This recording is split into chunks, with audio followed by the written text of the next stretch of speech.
Well, hello and welcome to another episode of In Conversation with Benedict Rogers, an interview series produced by Hong Kong Watch. And it's a really great pleasure and privilege to welcome as our guest for this episode, Samuel Bickett. Samuel is well known to people in and from Hong Kong, but for those who aren't familiar with his story, Sam is a lawyer, an activist, and a former Hong Kong political prisoner, originally from the United States, moved to Hong Kong 9 years ago. Hong Kong became his adopted home where he worked as a lawyer. And in December 2019, Sam intervened to stop a man who was beating a teenager with a baton and ended up himself being arrested, charged with assaulting a police officer, tortured for 2 days, imprisoned twice, and then expelled from Hong Kong just a few months ago. And he has an excellent newsletter at samuelbickett.substack.com and is now working on a book. So Sam, it's a great pleasure to talk to you today. Thanks so much for having me, Ben. It's really a pleasure. Thank you. Well, maybe I could start by asking, you moved to Hong Kong 9 years ago, and you made it your home. What led you to go to Hong Kong in the first place, and what made you stay? And presumably you had the intention of staying long term if you hadn't been expelled. Yeah, so originally it was kind of a typical Western expat story, and I kind of ended up there by accident. I was sent there by my Boston law firm for 6 months to deal with a case that they had over there. And I think, like a lot of expats, you get to Hong Kong and you're sort of taken with how exciting and interesting the Hong Kong and the broader East Asia world is. And so I wanted to stay longer. But over time, as I got to know Hong Kongers and, I got more familiar with the people and the culture, I started to love the city in a different way. And after a year or two, realized that this is where I wanted to be and wanted to make my home long term. I left in 2016 to just study Chinese full time in Taiwan with the purpose of kind of coming back to Hong Kong and then making a career on sort of Hong Kong and China and Taiwan issues. And so then I came back right before the protests started in 2019 with the plan to settle down and live in Hong Kong, for the rest of my life. Of course, that kind of all got turned upside down. The way it got turned upside down was a bit drastic and extreme for me, but I'm not the only person to whom that's happened. A lot of local Hong Kongers and expats who had adopted Hong Kong as their home, that I know and that others know, or have now had to change their plans for a number of reasons, and have left Hong Kong a place that they consider their home. Absolutely. We'll come to what happened in December 2019 in a moment, but can I ask, during the protests in 2019, up until the time when you yourself were arrested, what was your level of involvement, either in participating or covering, writing about the protests? So when the protests started, I didn't go to the very first protests. The first one that I went to was the first June gathering at the LegCo on that Wednesday.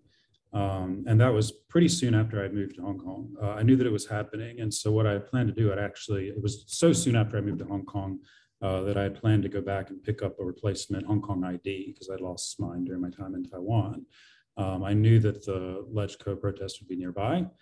So I brought my camera equipment with me and wanted to go over, take some photos of people and talk to a few Hong Kongers so that I could then start put it online and start sort of presenting Hong Kongers and why they were protesting to some people in the West.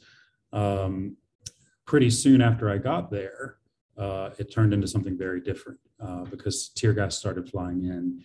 I turned around and large groups of police officers were beating protesters, led, by the way, by a older British officer who was the one who had ordered that day at the very first violent attack on protesters. He was the one that ordered his troops in and ordered the tear gas fired. And so I turned from filming protesters to filming police officers. I got, and documenting this British officer as well as some of the other attacks, and trying to post all of that as much as I could and help get the word out as much as I could in English. Of course, there were a lot of people getting the word out in Chinese. And I think, before that point, I'd supported the protests, but I kind of felt like, it wouldn't do much good to have, a white Westerner coming down and marching with people. But when you see that level of police brutality and police violence, I felt after that I really needed to be involved. And so every protest that I wasn't working after that, I would go down with my camera, I would film, I would try to sort of be a bit of an amateur reporter, report things out in English, and do what I could to sort of spread the word. I was more involved than most expats, and certainly more than most bank directors, I guess, at that point, and tried to support however I can. The irony is that my friends would joke, "Oh, Sam, you're going down and you're filming and you're wearing a mask and getting tear gassed. You're gonna get arrested at these protests." And the irony, of course, is that I got arrested while I was out shopping for something that had nothing to do with the protest. Mm. Wow. And can you tell us about that moment where you intervened? I mean, having seen the extent of the police brutality already, that took a lot of courage to try and step in when you saw a man beating a teenager. What kind of went through your mind, and did you anticipate that it could lead to your own arrest?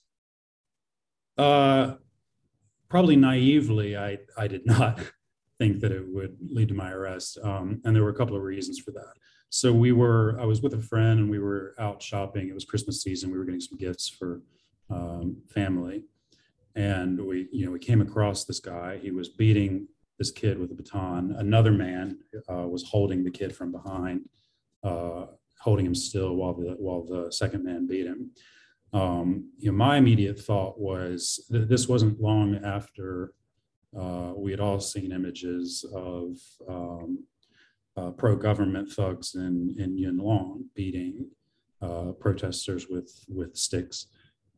And so my initial thought was that that's probably what this was. The kid was wearing black clothes. So we thought this was in an MTR station. It was a very similar situation. But at the same time, we wanted to cover all of our bases. So there was another foreigner there who I didn't know, who was asking the guys if they were police officers. They both told him in English, no, they weren't. I wanted to confirm they knew what was happening. So I asked them in Mandarin Chinese if they were police officers, and they both turned to me and said that they weren't. At that point, the kid sort of ran away, and we had managed to get the kid out. But after a few minutes, the guy who later claimed to be a police officer, he came back down and he had the baton in his hand again, and he shoved the other foreigner. So this was a guy who was clearly out of control. He was screaming. He was about to attack a second person. And so there was no question in my mind. There was never any doubt that we needed to stop this guy. He had denied 3 times in 2 languages that he was a police officer, which meant that he could only be one thing. He was a thug who was, randomly terrorizing people in an MTR station. So I stopped him. And what happened then? I mean, were you immediately? I mean, he'd said he wasn't a police officer. So how was it that you were then arrested for assaulting a police officer? So I detained him, which you're allowed to do under Hong Kong law. You're allowed to make a citizen's arrest. So I essentially detained him as we waited for the police to come. When the police came, he showed them some sort of ID. You can sort of see it in the video. It's clearly not a warrant card. He refused to show any kind of police warrant card all along.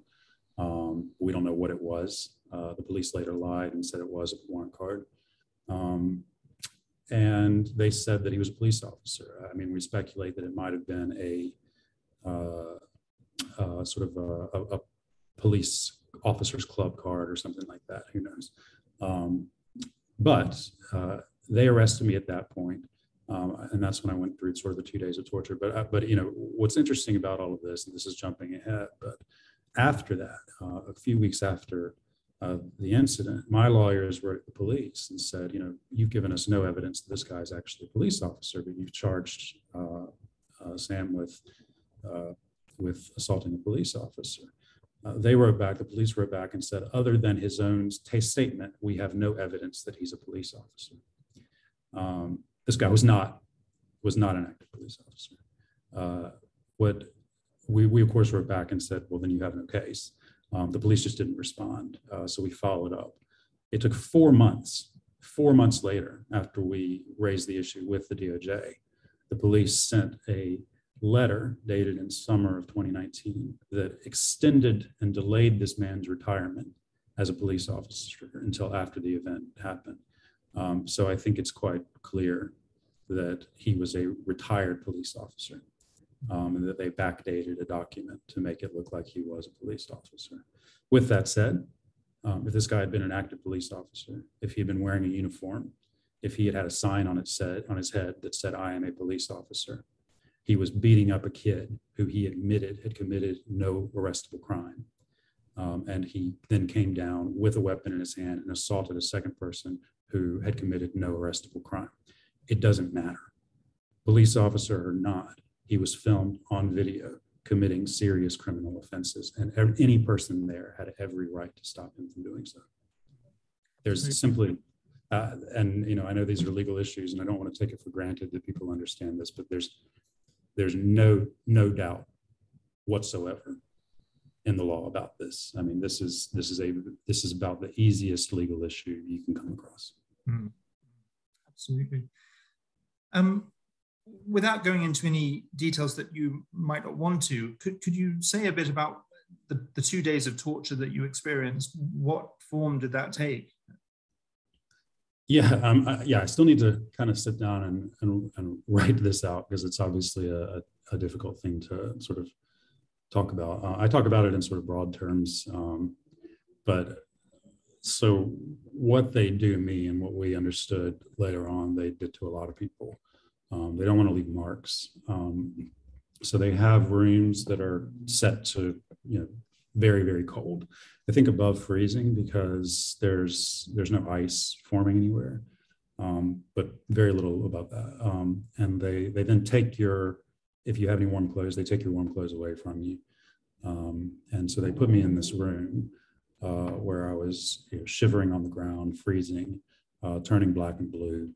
And then about every hour or so, they take you out, warm you up, and try to question you. For me, the questions were obsessively about how I knew this other foreigner who I didn't know, who was at the scene, and who we worked for.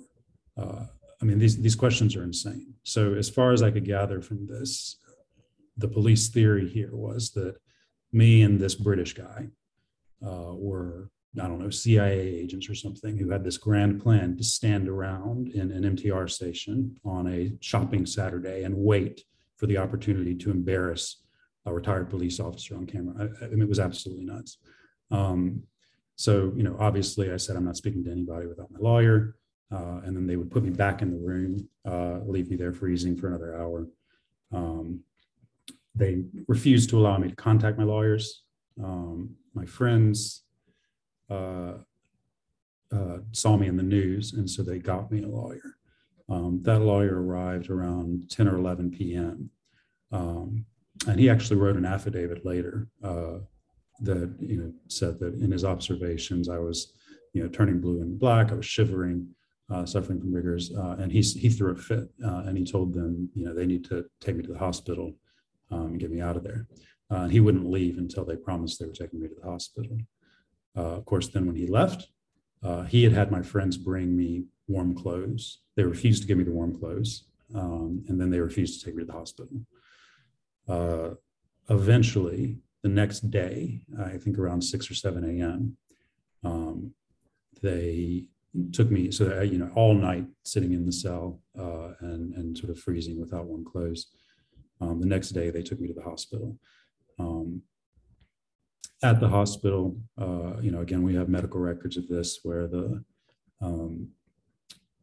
doctor said that I showed up with rigors, which is just sort of severe, I don't know how you describe it, but sort of shivering and freezing and things like that. And despite there being nothing else physically wrong with me, they sort of created a bunch of tests, basically. So they tested me for everything. They did MRIs and X-rays and everything as a way to prevent the police from taking me back to the cell. The next afternoon, the senior officer who had ordered my torture, a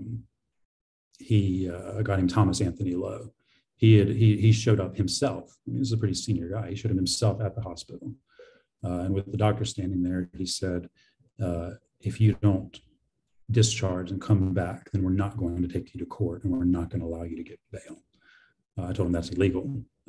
You're torturing me, that's illegal. And not allowing me to get bail, that's obviously illegal. And he just laughed and said, we're going to do it anyway. He had an argument in Cantonese with the doctor. And then the doctor said to me, I can't agree to discharge you. You're being tortured. Like, I can't agree to it. But ultimately, I was cut off from everyone. I was cut off from my lawyers. I was cut off from my friends. I had no way of knowing what was going on. And I didn't see myself as having any choice. So I asked to be discharged and went back to the torture room so that I could get bail the next day. In my medical records, the doctor wrote that I was discharged against medical advice, that she refused my discharge, but that she couldn't keep me there. So I went back, and the next day I was able to go to court and I was able to get bail and leave. That's a really shocking account. And I think a key point here, right, is like they did this to me, a relatively well-off American lawyer. They're doing that to me. They're doing much, much worse to other people. Absolutely. I was going to say exactly that. I mean, we know that Hong Kong activists are going through horrendous situations, and the fact that Hong Kong, supposedly an international financial center, treats a foreign expat lawyer in that way is, as you say, it shows how much worse it must be for others. Let me ask you one last question on your own experience, and then I'd like to broaden it out onto wider, obviously related issues. Could you say a bit about your 2 times in prison? Because you were imprisoned and then released and then imprisoned again. Why were you imprisoned twice, and how did you get through time in prison? So the first time was, again, naively, everybody, I expected, my lawyers expected, everybody expected that, even the most pro-Beijing judge with overwhelming video evidence of my innocence couldn't possibly convict me. Well, he did. And now I think we know that that's just how it is now. He convicted me. He immediately sent me to prison last summer. After 7 weeks, we got bail. And it wasn't really a tough choice for me, but it was not really the choice that most people have been making. What these corrupt judges do and magistrates is they sentence people long enough that it makes them suffer, but short enough that it makes it not worth the time and the expense to appeal. I insisted on appealing, and I insisted on getting bail, even though it would have been easier to just finish my sentence. So after 7 weeks, I got bail pending appeal. So then I was out, and it was at that point when I got out that I said, I'm not staying silent anymore. And that's when I started being quite outspoken publicly about what had happened to me. and the corruption in the legal system. And then that took about 8 months. They assigned me, supposedly randomly, but obviously not, to a particularly perverted or corrupted national security judge, Esther Toe, for the appeal. Esther Toe, at the appeal, of course, she could have just been quiet about it. But the thing about Esther Toe is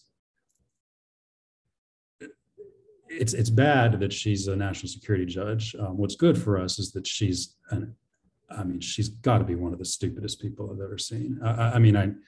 To put it really bluntly, this woman seems to have no real ability to actually cover up her misconduct.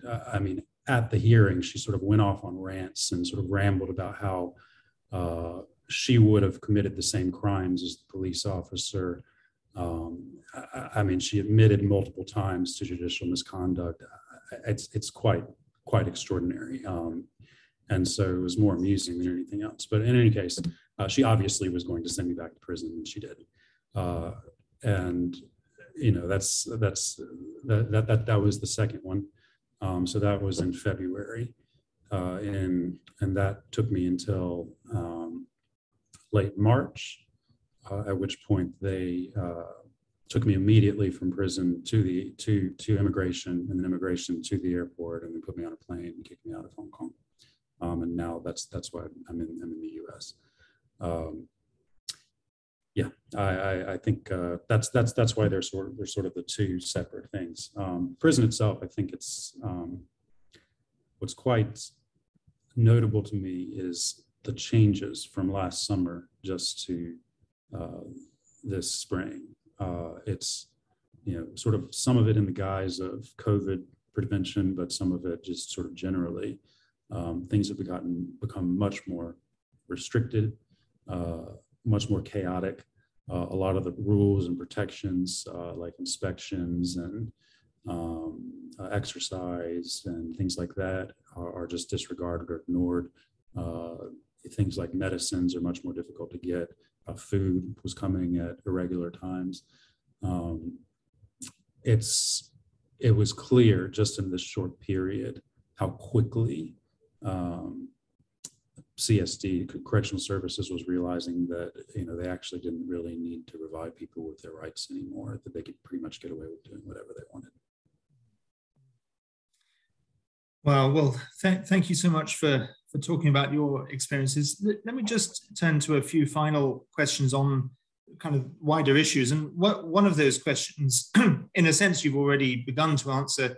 Having worked as a lawyer in Hong Kong for 9 years and having gone through the experience you've personally gone through, what are your reflections on the changes in terms of the rule of law in Hong Kong? Hong Kong being transformed from being a place that was internationally respected for the rule of law to now a situation where, well, what's left of the rule of law?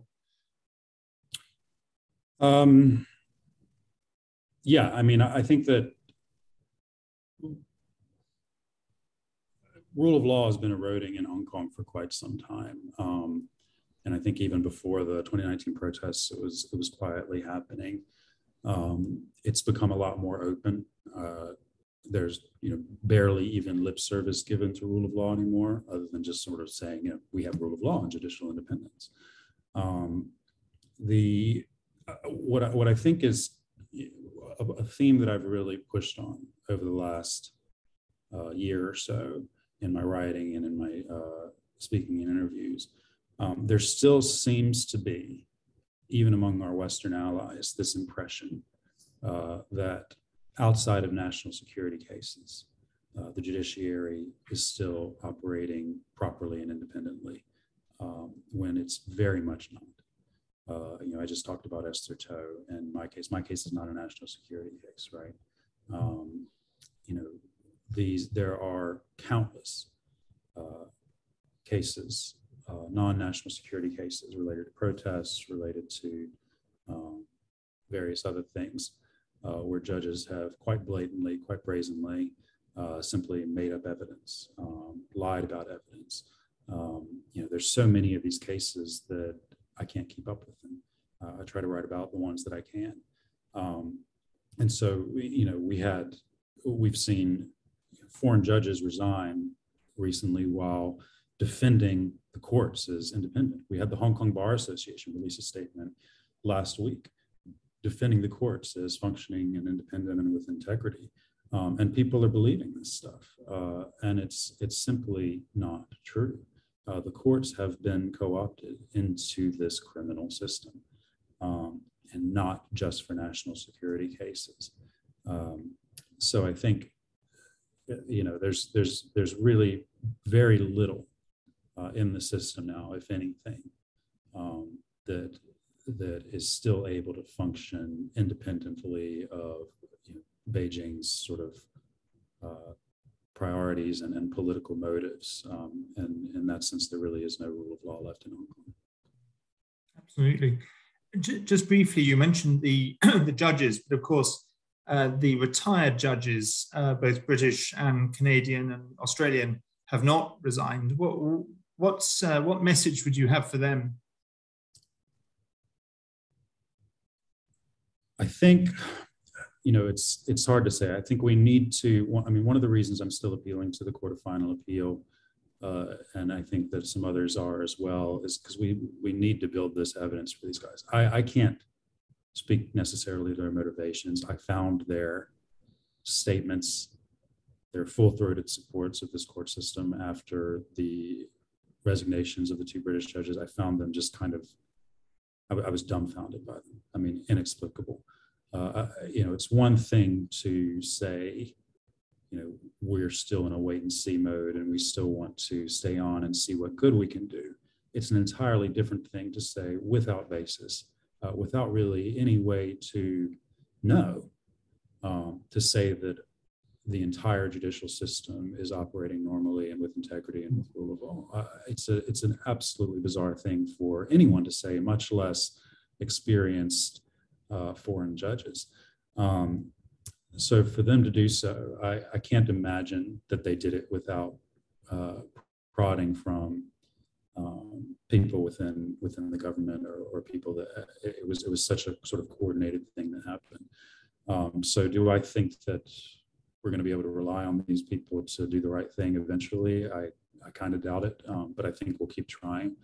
I think we need to build that evidence. We need to have case after case that shows and makes it easier to show that the courts are not operating properly and that there's really nothing that these foreign judges can do about it. And hopefully that'll eventually get them to resign, because right now they're a very useful propaganda tool for the Hong Kong government and for Beijing. Absolutely. We're almost out of time, but one final question. What are both your thoughts on Hong Kong's future, any message that you might have for people watching this, and your own plans? I know that although you've left Hong Kong physically, I know you have far from left the cause. So it'd be good to hear what your plans are for future work for Hong Kong. Well, for Hong Kongers, I think we can't give up. I think this could be a long fight, right? I hope it's not, but it could be our lives. It could be a multi-generational fight, but that's not a reason to give up. That means that, as is being done now quite a lot, it's really important to build these bonds and build these exile communities and build support to sustain this fight over the long term. We've got to work together. I think that we can't ignore the fact that at this point, Hong Kong's liberty, just as Tibet's liberty and Xinjiang's liberty and Taiwan's liberty, are all dependent on the weakening or destruction of the Chinese Communist Party. We have to think more broadly, and I'm trying to think more broadly, and I know many of the Hong Kong activists are trying to think more broadly about these things and how we can work to put that pressure. As for me, I've got a couple of things that I'm doing. I'm basing out of DC right now, and I'm working on a book about my experiences. I think it's really important that those of us who have been through these things record them and get the word out there about what's happened to us. I'm working with some lawyers, and I don't want to say too much, but I'm working with some lawyers here, both to start trying to more broadly document some of the court abuses in Hong Kong, as well as to potentially bring some court actions related to Hong Kong in the longer term. I think there's a lot that can be done in Western courts and in international courts to, for example, hold Western companies accountable for what they're doing in Hong Kong and the investments they're making in Hong Kong and China. So I think that's examples of sort of the legal work that I'm hoping to get into and working on now. I'll keep writing on my blog as well and trying to do what I can. So there's a lot to do. I'm not giving up on Hong Kong, and I know a lot of people like me feel like exiles now or are exiles now, and will continue to focus on Hong Kong and seeing what we can do to get it back for its people. That's wonderful. Well, there's a lot more I could ask you if we had more time, but I think this brings us to the end of this episode. And Sam Bickett, thank you so much for your time, for sharing your story and your thoughts. And for viewers watching this, just once again, I said this at the beginning, but just to remind you, Sam's newsletter and blog is samuelbickett.substack.com. And if you don't already subscribe to it, I recommend you do. But Sam, thanks so much for joining us.